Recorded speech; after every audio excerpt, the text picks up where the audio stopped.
एक संत तपस्या करके रात में लेट गए और लेटते ही उन्होंने एक स्वप्न देखा कि उनके पास एक देवदूत आया है। देवदूत के हाथ में एक सूची थी।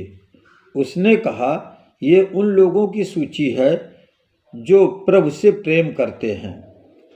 संत ने कहा, इसमें हमारा नाम तो अवश्य होगा, क्योंकि मैं ईश्वर से भी प्रेम करता हूँ और जब समय बचता है तो निर्धनों से भी प्रेम करता हूँ। लेकिन देवदूत ने कहा, इस पर आपका नाम नहीं है। संत बहुत उदास हो गए और उन्होंने पूछा कि इसमें मेरा नाम क्यों नहीं है?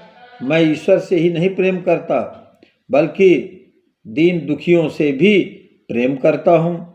मैं अधिकतर समय निर्धनों की सेवा में ही लगाता हूँ।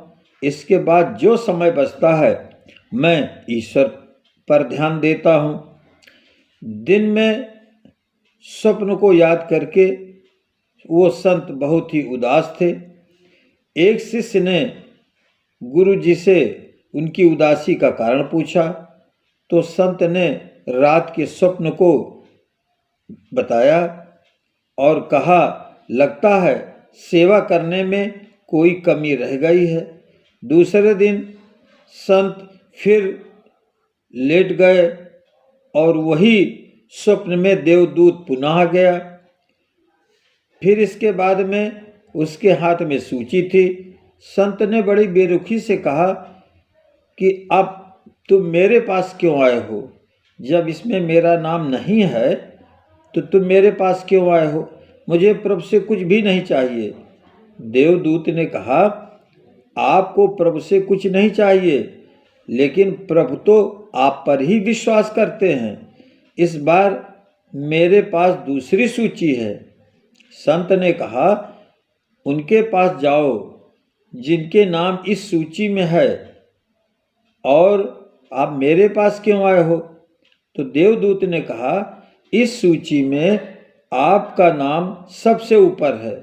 ये सुनकर संत को आश्चर्य हुआ। बोला, क्या ये भी ईश्वर से प्रेम करने वालों की सूची है? देवदूत ने कहा, नहीं, ये वो सूची नहीं है जिन्हें प्रभु प्रेम करते हैं। ईश्वर से प्रेम करने वाले बहुत हैं, किंतु प्रभु उनसे प्रेम करते हैं जो निर्धनों से प्रेम करते हैं। प्रभु उनको प्रेम नहीं करते जो दिन रात कुछ पाने के लिए प्रभु का गुणगान करते रहते हैं और तरह तरह की याचना करते रहते हैं।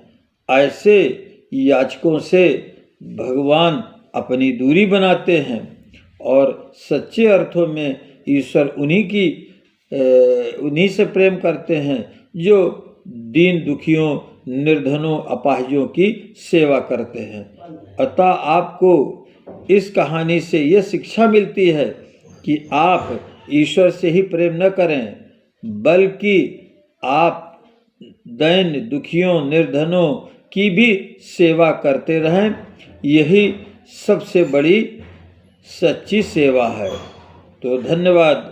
यदि ईश्वर का मित्र ये का शीर्षक, ये कहानी आपको अच्छी लगे तो कृपया चैनल को सब्सक्राइब कीजिए, लाइक कीजिए, दूसरे लोगों के बीच शेयर कीजिए।